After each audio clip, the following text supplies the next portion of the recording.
Would you ever believe that a scrawny, limping bull could change the fate of a poor farmhand in a forgotten corner of America? This isn't folklore or a bedtime tale, it's the lived reality of Elijah Kareem, a man whom the entire town of Ridgefield whispered about behind closed doors. Born under a storm, people said. A bad omen since the day he entered this world.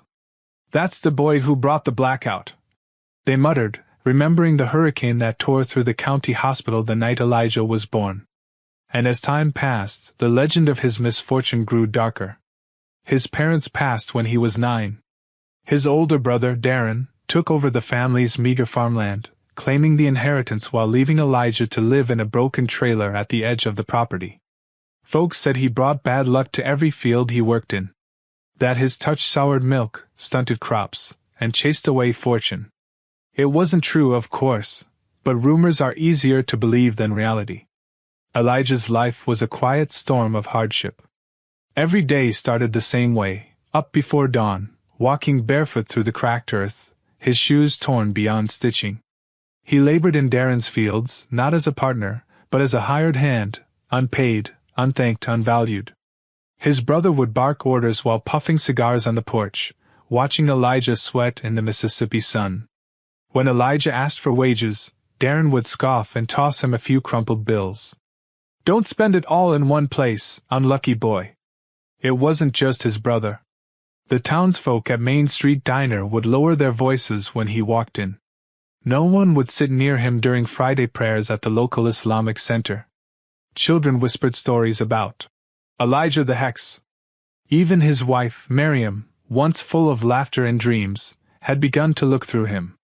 Their 2 children, Samira and Ibrahim, were too young to understand why their father came home with blisters instead of bread.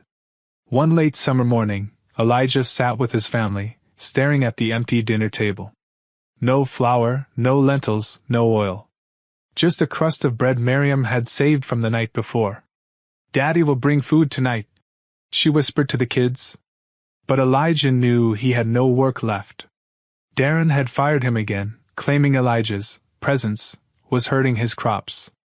On the way back from a failed attempt at day labor, a group of teens at the gas station mocked him.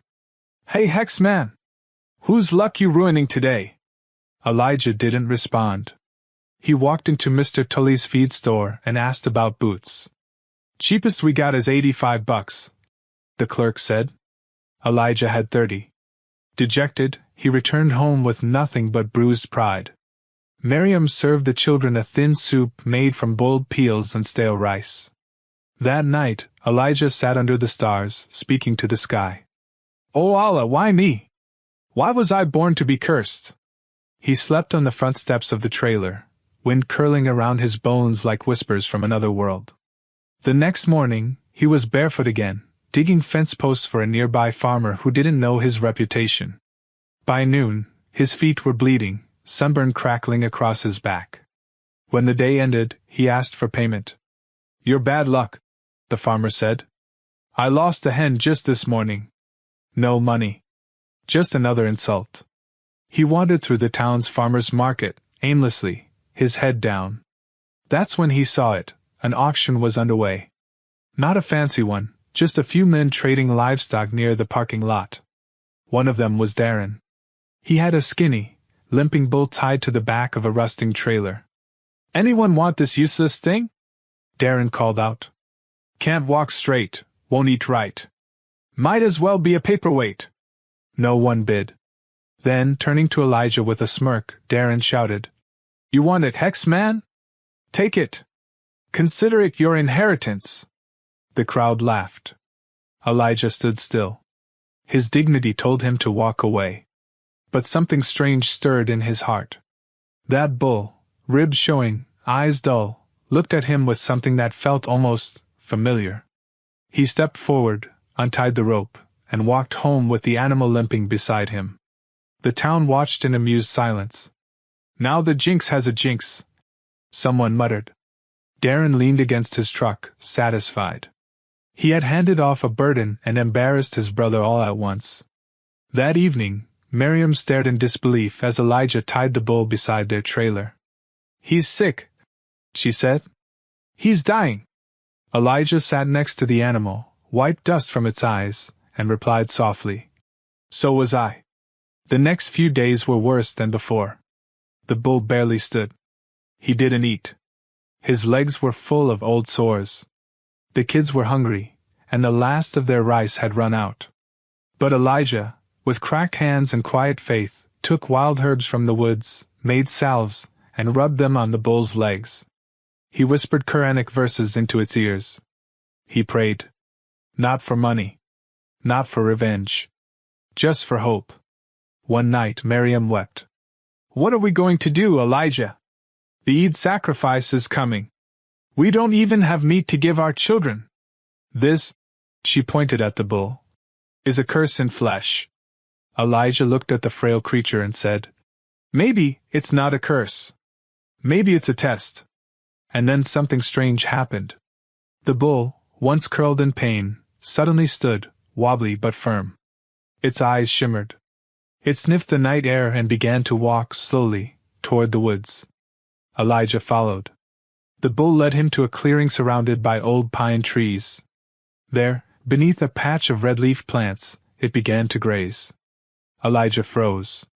These were bleeding clovers, plants known in town lore to be poisonous to livestock. They'd killed several cattle over the years. He tried to pull the bull away. Too late. The bull chewed the clovers. Then stood still. 1 minute passed. Then 2. No collapse. No sickness. Instead, the bull snorted loudly, kicked its legs, and began to trot. Elijah stood frozen. His heart beat fast. Something was happening. That night, he couldn't sleep. Not from fear, but from curiosity. For the first time in years, he felt a stirring in his soul that perhaps, just perhaps, his story wasn't over yet. By the next morning, Elijah's hands trembled not from hunger or exhaustion, but from anticipation. The memory of the bull standing strong after eating the bleeding clovers clung to his mind like morning dew. Miriam stirred in her sleep as Elijah stepped out into the pale light. The bull was already up, pacing slowly around the yard, its limp noticeably less severe. Elijah crouched beside it. "You all right, buddy?" The bull blinked at him, then leaned its head gently against Elijah's chest. That moment, quiet, unexpected, felt like a turning point. He didn't know what this animal had gone through, or what Allah had placed in its path, but there was something sacred in its resilience. Something prophetic. Elijah took the bull back into the woods that morning, following the same trail as the night before. The bull led the way again, straight to the bleeding clover patch, and began to graze as if it knew what it was doing. Elijah didn't stop him this time. He watched quietly.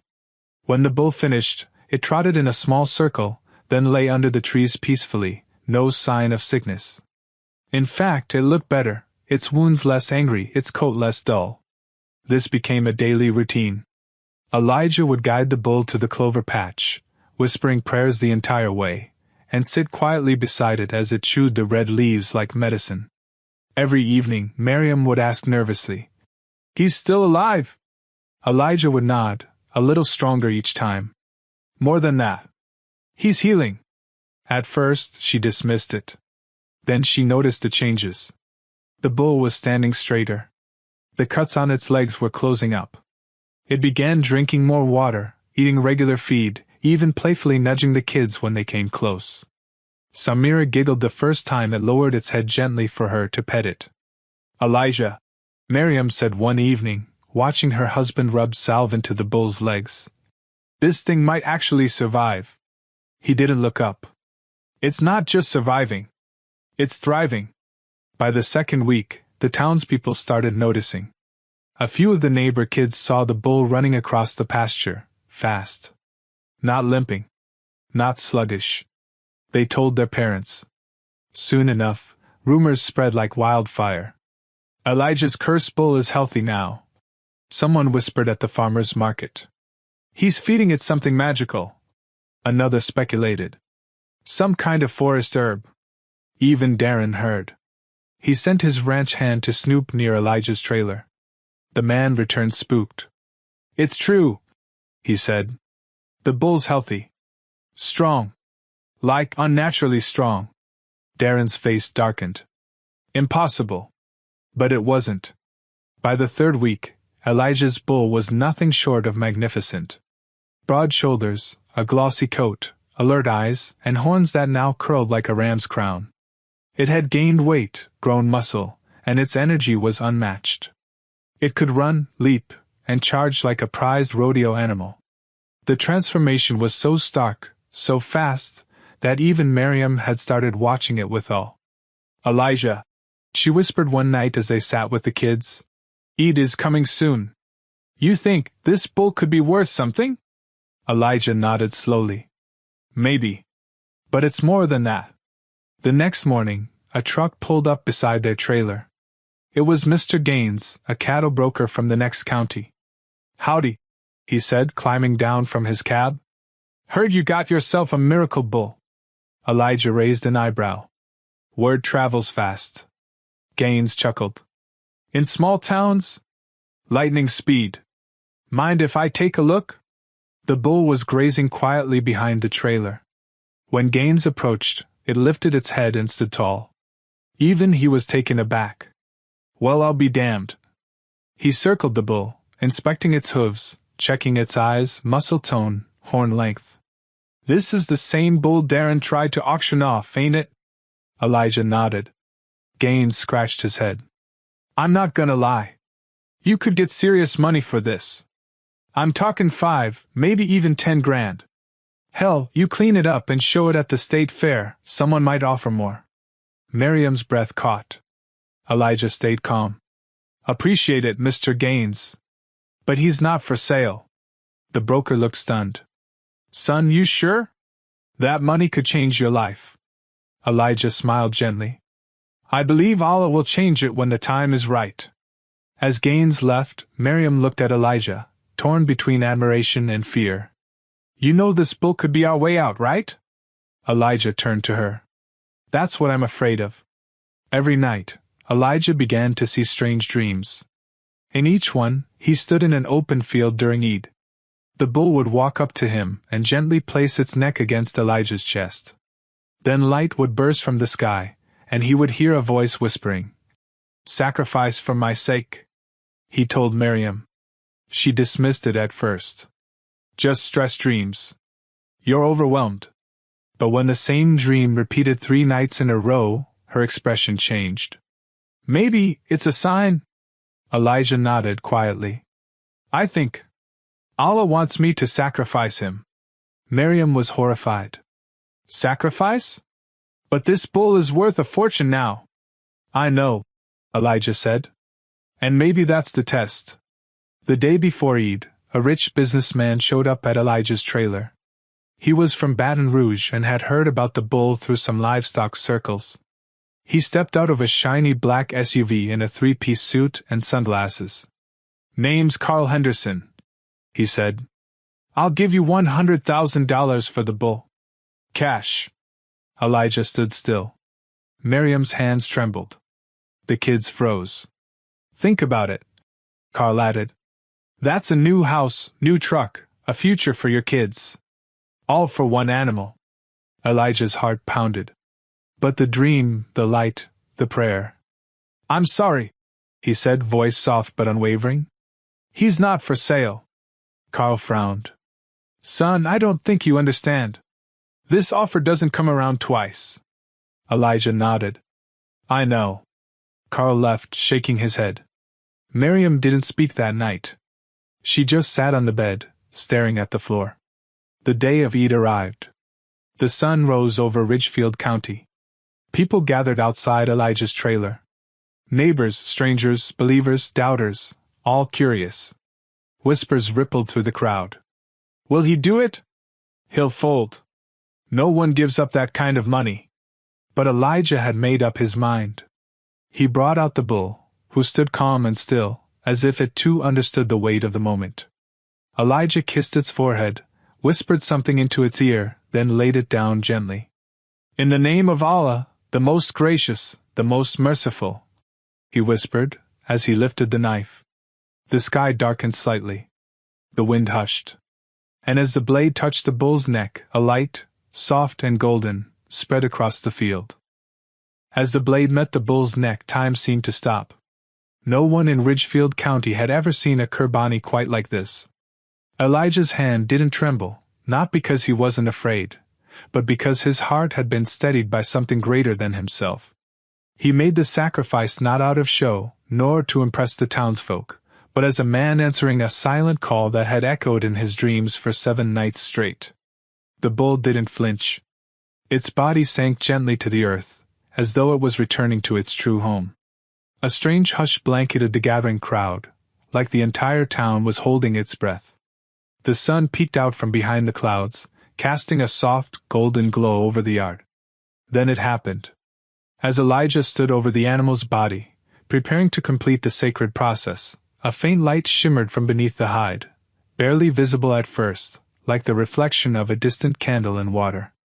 The crowd gasped. Elijah paused. "What is that?" someone whispered from the back. Elijah dropped to his knees and carefully cut further along the belly, pulling back the skin as he had done dozens of times before during past Eids. But this time, his blade caught against something hard. Not bone. He leaned in and pulled it out, a red, fist-sized gem that caught the sunlight and exploded into color. A low murmur ran through the crowd. Miriam rushed forward, her hands to her mouth. "Elijah, what is that?" He stared at the gem, wide-eyed.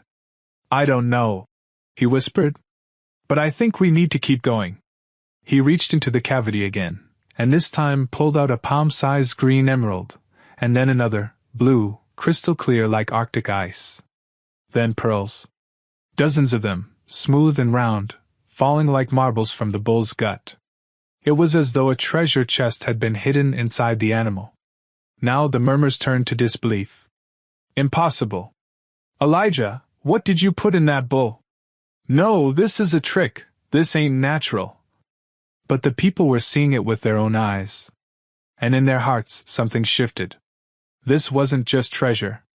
This was divine. The doubters grew silent. Even Darren, watching from a distance with bandages still on his head from the bull's last roar, stood frozen, his jealousy turning into something unfamiliar, fear. Miriam knelt beside her husband, tears spilling freely.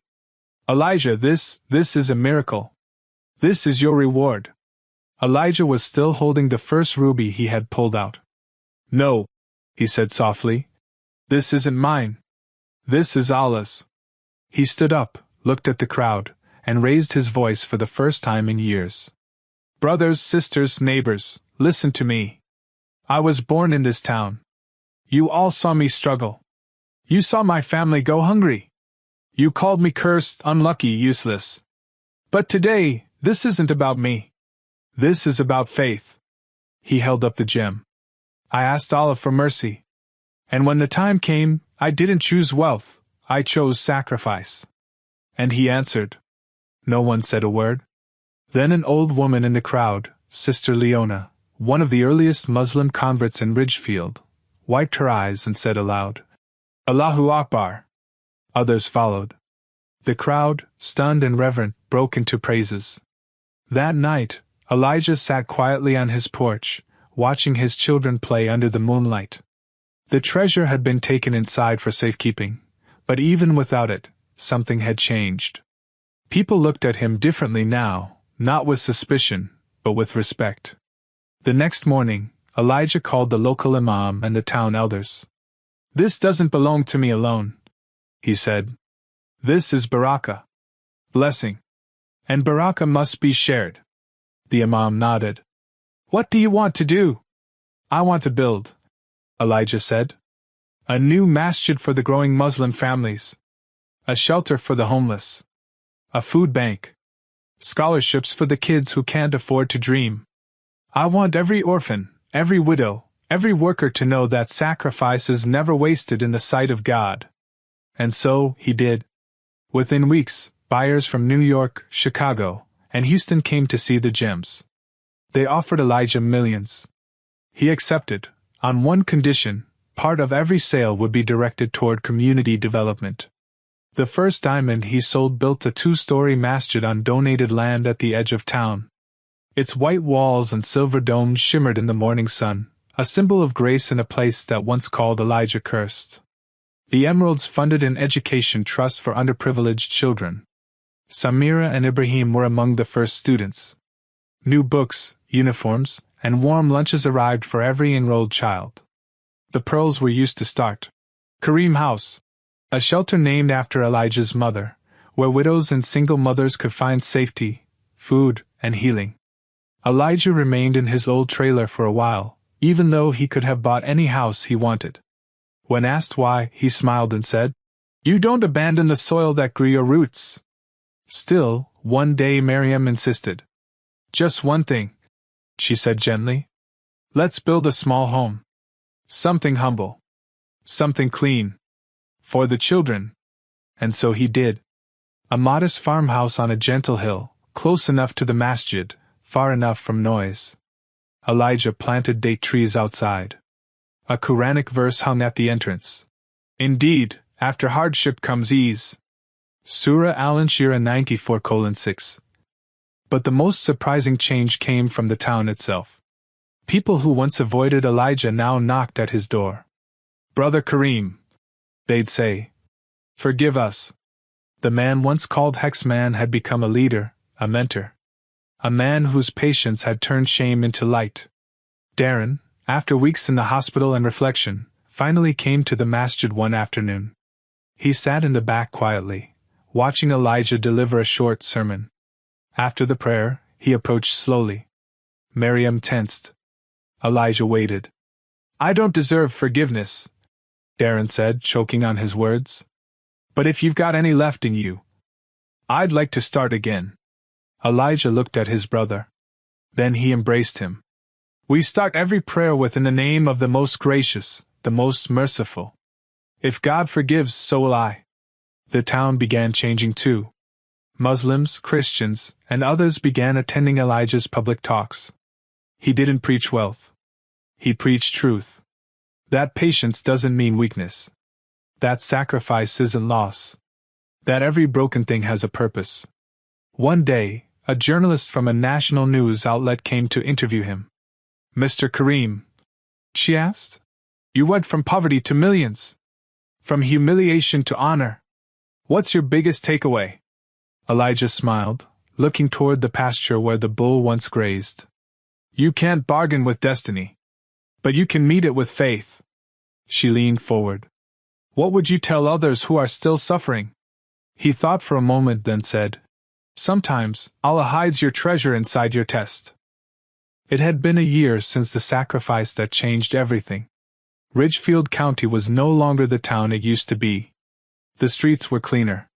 The mosque's call to prayer echoed softly through the valley each morning. Kids from every background, Muslim, Christian, Jewish, even agnostic, were enrolled at the scholarship school Elijah had founded. Local business owners contributed food to Kareem House every week. And when people passed Elijah in town, they no longer turned away. They smiled. Yet with all the change, Elijah hadn't changed much.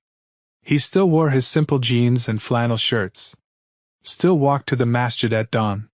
Still ate modest meals and refused luxury.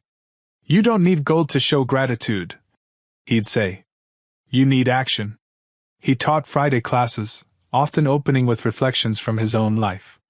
His favorite lesson was simple. Allah doesn't test you to break you. He tests you to reveal you. But even in ease, the fire of faith must be tested again. It began when a land developer from a large Houston firm visited Ridgefield.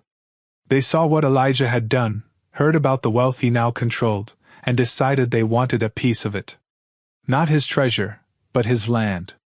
The hill where the masjid stood and the surrounding orchard were part of an undeveloped tract bordering Elijah's property. The firm offered him $7 million to sell his acreage and move his operations into a modern community center they'd build further out. "No thank you," Elijah said. They returned with a new offer, $10 million. "I'm not selling the house of God," Elijah replied. "Nor the land he gave me. But money talks, and when it doesn't, pressure walks in." 2 weeks later, zoning officials showed up. Suddenly, Elijah's building permits were Under review. Anonymous complaints were filed. An online smear campaign began, accusing him of illegally trafficking gemstones. The local newspaper received a forged letter claiming Elijah was under federal investigation. It was coordinated. Calculated. Miriam began to worry. Elijah, these people have power. Lawyers. Politicians. They can bury us. He gently placed his hand over hers. But they can't bury the truth. One evening, as Elijah walked out of the masjid after Asr prayer, he found graffiti sprayed on the side wall. Liar prophet. Lucky, not blessed. Some community members were shaken. You should consider selling, one man suggested. They're not going to stop. Elijah looked at the red paint still dripping from the brick and replied, I didn't fight my way out of the mud just to surrender to it again. He filed a police report, repaired the wall, and then went home, sat with his children, and recited Qur'an until the night became quiet again. But the pressure increased. Property taxes were suddenly doubled. The new shelter's food deliveries were mysteriously delayed. His bank account was flagged without explanation. One day, Elijah received an official-looking letter claiming the government would be seizing his land through eminent domain. That night, he couldn't sleep. He stepped out into the backyard and sat beneath the stars, the same stars under which he had once begged Allah to feed his children. Ya Rab, he whispered, if this is another test, grant me the same strength you gave me with the bull. If they take it all, let them take it. But don't take my faith. The next morning, he met with a civil rights attorney from Dallas. A Christian woman named Rebecca Holtzman. She had heard about Elijah's story and volunteered her services for free. You're being targeted, she said firmly. And it's illegal. The lawsuit she filed on his behalf shook the development firm to its core. Media outlets began to pick up the story. A local pastor, Reverend Dalton, who had once doubted Elijah, publicly supported him now. You don't mess with a man who gives everything and asks nothing. Suddenly, Elijah wasn't just a local hero. He became a national headline. Poor farmer turned philanthropist battles developers to save mosque. TV stations arrived. YouTube channels covered his sermons. Muslim organizations across America raised funds in support. But even then, Elijah never bragged. He'd stand outside the masjid and say, Don't raise your voice for me. Raise your voice for justice. I'm not the story, faith is. When the court hearing came, Miriam and the children sat in the front row. Elijah walked in wearing the same old gray suit he wore during his first khutbah. Rebecca spoke calmly but passionately. The land was acquired legally. The permits are valid. And Mr. Kareem has served his community selflessly. This lawsuit is not about codes or regulations. It's about whether we let money silence morality. The judge listened. The developers stumbled. By the end of the trial, the judge ruled in Elijah's favor. Land rights were upheld. Smear campaigns exposed. Fines issued to the firm. The masjid would stay. Kareem House would stay. The community would stand. The courtroom erupted in tears. The imam embraced Elijah. Reporters shoved microphones in his face. What will you do now? One asked. Elijah simply smiled. Go home. Hug my wife. Feed the poor. That night, a celebration was held at the masjid. Every family brought food. The children read poems about sacrifice. Samira stood and said proudly, My Abba didn't run from the storm. He planted trees in the wind. Elijah hugged her, trying not to cry. Later, as the night quieted and the guests left, he sat on the prayer rug under the dome of the masjid he helped build. Alone. At peace. He whispered a single prayer. Ya Allah, make my heart as patient as that bull. As unshakable as your truth. And when my name is forgotten, let your mercy remain. Seasons changed in Ridgefield County. What had once been a forgotten town on the edge of nowhere had become a quiet beacon of transformation.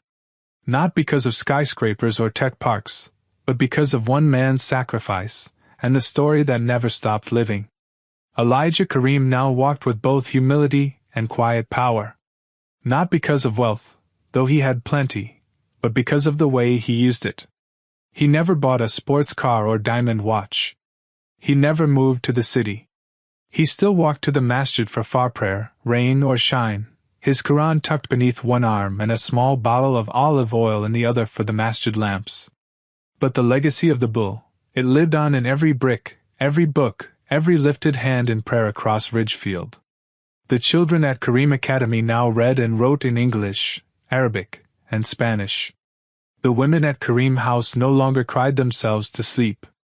And every Friday, the masjid overflowed with worshippers from different races, backgrounds, and even faiths, some drawn by curiosity, others by conviction.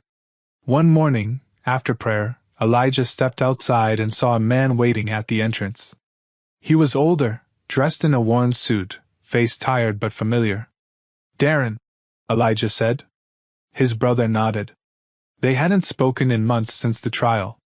Darren had gone silent, choosing to live on the outskirts of town, alone in a cabin built by pride and regret.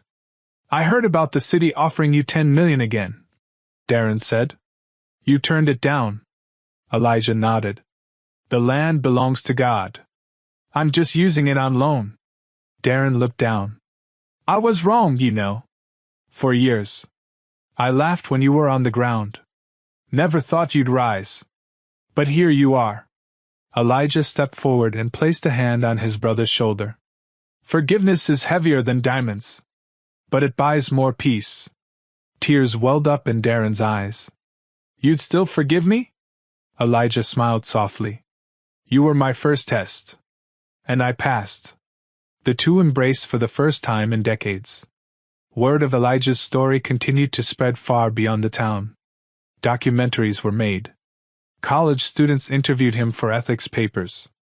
Muslim conferences invited him to speak, and though he declined most offers, he once accepted a youth conference in Chicago.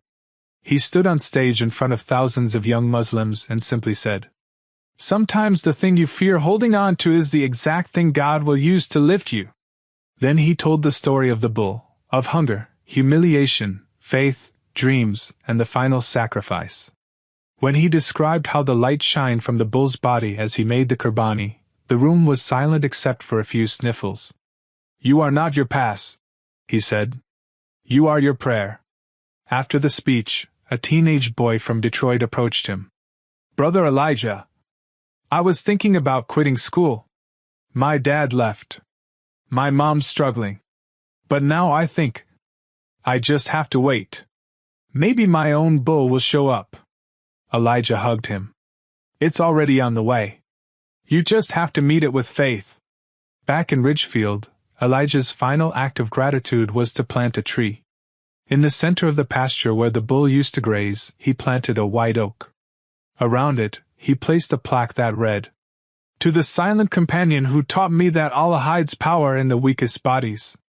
May your story lift every bowed head." Under that tree, people would often sit, young couples, lonely widows, teenagers with heavy hearts. Sometimes Elijah would find notes left at the trunk. "I'm still waiting for my miracle. My dad left too. But I'm trying to be strong. I believe now.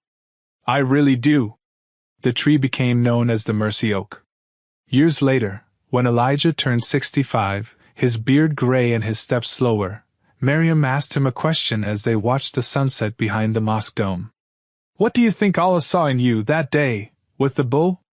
Elijah thought for a moment and replied, "Maybe nothing, or maybe just the fact that I had nothing. Sometimes Allah fills empty hands faster than full ones." That night, as he lay down beside her, he whispered his favorite verse under his breath. "Indeed, with hardship comes ease." Qur'an 94:6. He passed away peacefully in his sleep 3 days later. The news spread across the state. Elijah Kareem, the man who turned a curse into a legacy, has returned to his Lord. Thousands attended his funeral. Muslims, Christians, Jews, atheists, immigrants, and locals all stood shoulder to shoulder to pray for a man who had shown them that resilience and faith are universal. Miriam gave a small eulogy, standing tall beside her children. "He once asked Allah why he was cursed. And today we see, he was never cursed. He was chosen. Chosen to carry a burden that would become a bridge. After the burial, Samira found a sealed letter tucked inside Elijah's worn Qur'an. It was addressed to his children. My dearest Samira and Ibrahim. The world may give you many names, poor, forgotten, weak. But never accept any name that Allah has not written for you. You were born from patience. Raised in prayer. Covered in barakah. If life tests you, don't ask why. Just ask how. How can I pass this test with faith? And remember always, your Abba was never lucky. He was loved. With every heartbeat, Abba. Tears fell onto the page as the children hugged each other beneath the mercy oak. And so the legend of the bull lived on. Not as myth, not as miracle, but as reminder. That sometimes the very thing we're given in weakness is the very thing that will raise us highest. And in the end, it wasn't the gems, or the wealth, or even the fame that made Elijah Karim unforgettable. It was his choice. To give when he could have taken. To kneel when he could have stood tall. To believe, when everything told him not to. And that, above all, was his true Qurbani. The narrow corridors of the Israeli army barracks echoed with heavy footsteps. Noah Shalom, a young female soldier, hurried through them, her heart pounding and forehead soaked in sweat. Outside, the sound of distant gunfire rattled the windows. War had become the rhythm of her life, gunshots, screams, destruction.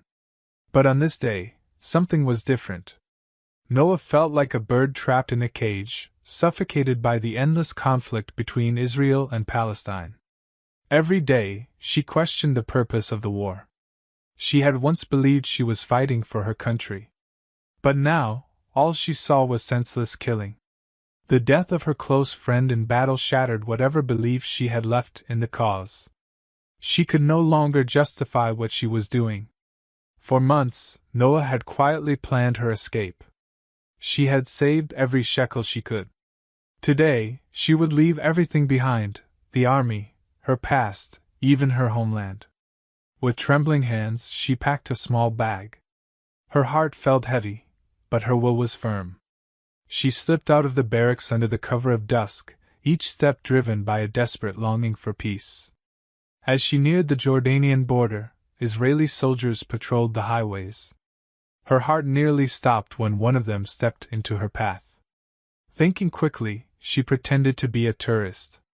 She adjusted her scarf, lowered her gaze, and spoke in broken Arabic. Miraculously, the soldier let her pass. Noah's journey to Jordan was long and tense. She couldn't relax, not even when the border was behind her. But at least now, she could breathe. In Jordan, she bought a flight ticket to Indonesia, a country she'd heard was known for its hospitality and spiritual depth. She didn't know what she was looking for, only that she had to find peace. From Jakarta, she took a train to Yogyakarta. The journey was long, and her mind was filled with doubt. What was she doing here? Would she be safe? Would she ever feel whole again? The train was crowded, and Noah found herself sitting next to a man dressed in simple white robes. His face radiated calm. She tried not to look at him, but something about his presence drew her in. He noticed her glancing and offered a gentle smile. "Assalamu alaikum," he greeted. Noah blinked. She didn't know how to respond. This man looked like a religious scholar, but he didn't seem threatening. In fact, he seemed peaceful. "My name is Ustaz Maulana," he introduced himself kindly. "Noah," she replied cautiously. Ustaz Maulana asked if she was visiting Yogyakarta. She nodded, unsure of what to say. Slowly, a conversation began. Ustaz Maulana didn't judge her. He spoke softly about Islam, not to preach, but to explain what peace meant in his faith. Noah listened. She didn't agree with everything, but something stirred within her. Every word he spoke seemed to touch something she had buried deep inside, a longing, a search for meaning. She found herself asking questions she had never dared to voice before. Who is God, really? What is the purpose of life? Why do we hurt others in the name of belief? By the time the train reached Yogyakarta, Noah felt conflicted. She had come to escape war, but now, a different kind of battle stirred inside her. Her beliefs, her identity, her pain, all of it was being challenged. And yet, for the first time in years, she felt hopeful. Ustaz Maulana offered to help her find a small guest house near his university, UIN Sunan Kalijaga. Noah agreed. The city felt different from anywhere she had ever been, slower, softer, peaceful. Her mind was still racing, but her soul felt quiet. Days passed, and Noah kept thinking about her conversation with the Ustaz. Something inside her had shifted. The curiosity that had started on the train turned into a quiet yearning. She wanted to understand more. She reached out to Ustaz Maulana again. Ustaz, she said hesitantly, I want to learn more about Islam. Ustaz Maulana smiled. Of course, Noah. Islam is a religion of peace, and learning is the first step to understanding. I will help you, as much as you allow. They began with the basics, what it means to believe in one God, the Prophet Muhammad, peace be upon him, and the importance of prayer. Noah was cautious at first, but slowly she opened up. Still, doubt haunted her. Can I really do this? She whispered one day. I was raised Jewish. I was a soldier. I fought a war. Can someone like me really start over? Ustaz Maulana responded gently. Islam is not about where you came from, Noah. It's about where you're going. The doors of mercy are always open. Noah sat in silence, feeling the weight of those words. Her past would always be a part of her, but maybe it didn't have to define her. One night, as the call to prayer echoed over Yogyakarta, Noah stood on the rooftop of her guest house. The wind was cool, and the stars shimmered above her. Her heart felt lighter than it had in years. She closed her eyes and whispered to herself, I think I've found it, the peace I've been looking for. In the calm stillness of Yogyakarta, Noah's soul began to settle. Each morning, she awoke not to the sounds of sirens or gunfire, but to the peaceful melody of the adhan echoing from nearby mosques. The gentle rhythm of this city, the smiles of its people, and the quiet compassion she felt all around began to soothe the storm within her. Her sessions with Ustaz Maulana became more frequent. She would sit quietly as he spoke about Islam, its core principles, its view on humanity, justice, compassion, and forgiveness. Each time he spoke about the nature of God, loving, merciful, just, her heart listened more attentively. These weren't words she had heard in the rigid, militarized world she came from. Here, there was no call for violence, no justification for hate. There was only love, for God and for all of creation. Still, Noah carried a heaviness. Sometimes, after returning to the quiet guest house, she would stare into the mirror and see the face of a soldier who had once pulled a trigger. She would close her eyes and remember the sound of bombs, the crying of children, and the orders she was forced to obey. One evening, as they walked through the university courtyard, Noah hesitated before speaking. Ustaz, do you really think God could forgive someone like me?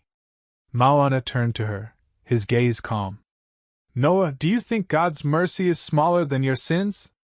She looked down, ashamed. Allah is the most merciful, he continued gently. The Qur'an says, do not despair of the mercy of Allah. Indeed, Allah forgives all sins. This religion isn't only for the pure. It's for those seeking purification. Those words broke something in her. For the first time, she allowed herself to cry in front of him, not in fear or guilt, but in release. Years of holding back, of hiding behind uniforms and orders, melted away in those few minutes. Maulana didn't interrupt. He simply sat beside her, letting the moment pass with dignity. The next few days passed like a blur. Noah was quieter, more introspective. She spent her time reading translations of the Qur'an, sometimes asking Maulana to explain verses that touched her heart. She was moved by stories of prophets, especially Yusuf, who endured betrayal and prison with unwavering faith. She saw her own pain mirrored in those verses. She wasn't alone. Finally, the day came when she gathered the courage to speak her heart. "I'm ready," she said softly, standing at the door of the small prayer room. "I want to become Muslim." Maulana smiled with deep joy. "Alhamdulillah, Noah. You are always welcome in this family of faith." And so, on a serene Friday afternoon, surrounded by a few students and teachers from the university, Noah stood and declared with trembling lips, "I bear witness that there is no God but Allah, and I bear witness that Muhammad is the messenger of Allah." The moment the words left her mouth, Noah felt a weight lift from her chest. A sense of peace unlike anything she had ever known settled over her. The past, though still a part of her, no longer defined her. She had chosen a new path. But even as a Muslim, Noah's journey was far from easy. There were internal battles she hadn't expected: uncertainty, guilt, and fear of rejection. She knew the world outside might not understand her decision. In the eyes of some, she was now a traitor, not just to her nation, but to her people. And yet, within her, there was a stillness that no weapon or war could ever provide. As weeks turned into months, Noah adapted to her new life. She began wearing modest clothing, joined women's Islamic study circles, and dedicated herself to learning. She made mistakes, often mispronouncing Arabic, forgetting prayer times, or feeling shy in the masjid. But she never gave up. One night, after a community lecture, she lingered behind as the crowd dispersed. Ustaz Maulana was gathering his notes when Noah approached him. "There's something I need to talk to you about," she said, her voice barely above a whisper. He looked up, sensing the weight in her words. "Of course. Let's walk." They found a quiet bench under a flowering tree. Noah took a breath and began, her voice trembling with both fear and sincerity. "I've been feeling something I never expected. You've guided me, supported me, shown me what it means to have faith. But, in the middle of all that, I've come to feel something more. I know you're married. I know this may not be right. But I needed to say it. I feel something deep for you." There was silence. The air itself seemed to pause. Maulana looked at her kindly, with neither judgment nor surprise. He stayed quiet, choosing his words carefully. "Noah," he said, "I respect your honesty. And I do care for you. Your journey has been powerful, and your growth, inspiring. But marriage is a sacred bond. It must come from sincerity, not only emotion. I already have a wife, a family." Noah nodded quickly, ashamed of her confession. "I'm sorry. I didn't mean to disrespect your family. I just—" Maulana raised his hand gently. "You didn't disrespect anything. What you're feeling is not unusual. But this decision, if ever taken, must be mutual, respectful, and aligned with Allah's guidance." Noah left that night with mixed feelings, relieved that she had spoken her truth, but torn by uncertainty. However, what she didn't expect came just weeks later. Maulana invited her to his home. His wife, Fatima, welcomed her warmly. It was awkward at first, but Fatima's calm, understanding presence eased her anxiety. "We've spoken at length," Fatima said gently. "This isn't an easy decision. But if your intention is sincere and guided by faith, not desire, then I am open to accepting you as Maulana's second wife." Noah was speechless.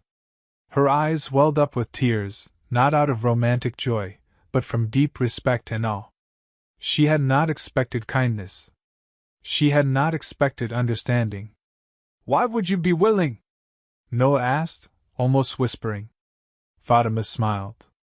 "Because Islam teaches us patience, compassion, and sacrifice. If this will bring good for the Ummah, and if you bring light to our family, then who am I to block what Allah allows?" With time, reflection, and prayer, Noah accepted. The nikah was held quietly, witnessed by a few close companions.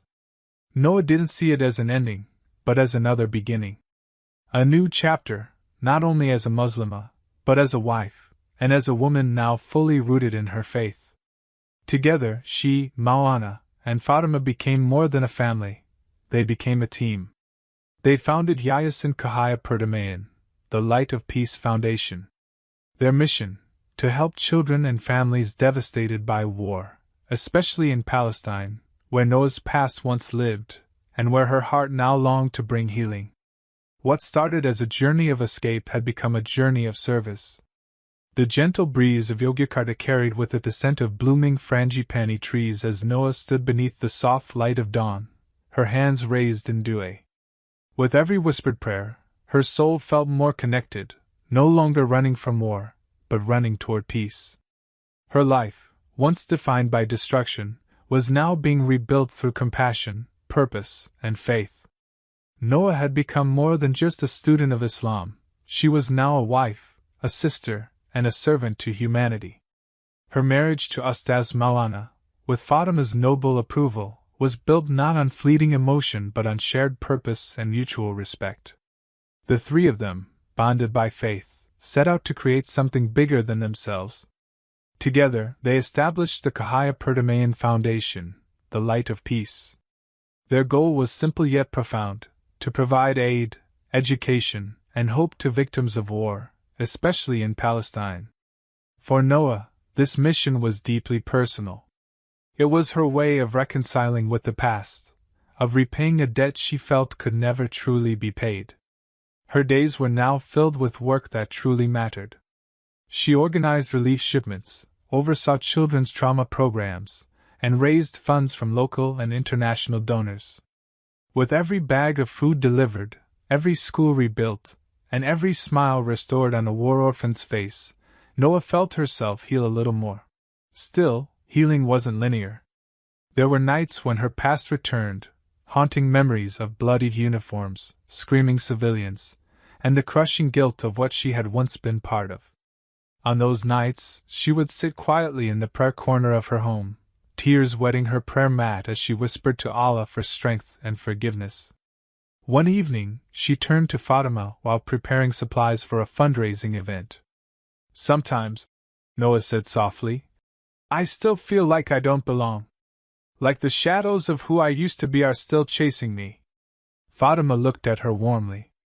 "Noah, our pasts are like rivers. We can't stop them from flowing. But we can choose where they lead. And you're turning your river into something beautiful." Maulana added with a gentle nod. "Your past is part of your story, but it's not your identity. What matters is what you're doing now, and that is nothing short of extraordinary." Their words stayed with Noah. She clung to them every time doubt crept in.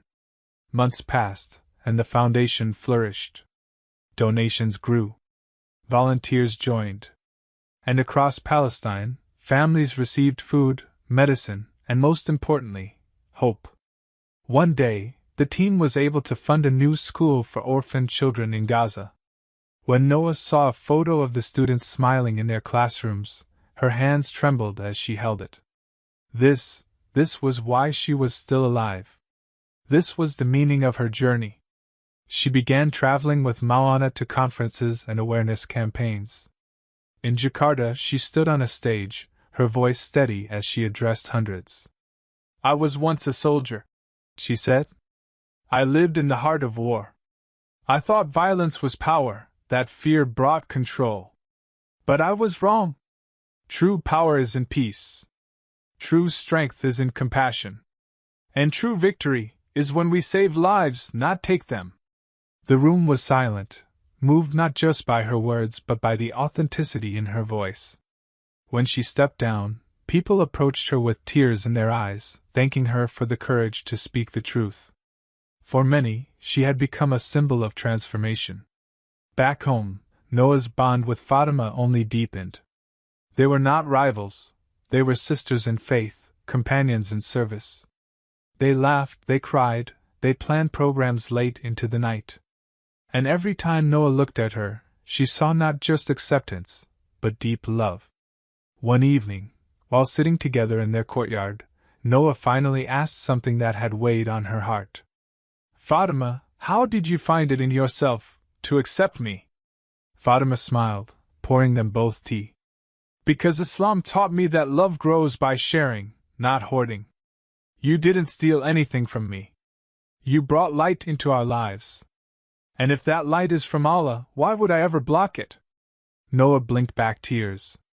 In a world that once taught her to divide, she had now found unity in the most unexpected places. Yet, not everything was easy. She occasionally received messages from people in Israel, some harsh, some filled with confusion. Old friends, former commanders. Most couldn't understand her change. Some accused her of betrayal. Others begged her to return. Each message was a storm of emotion.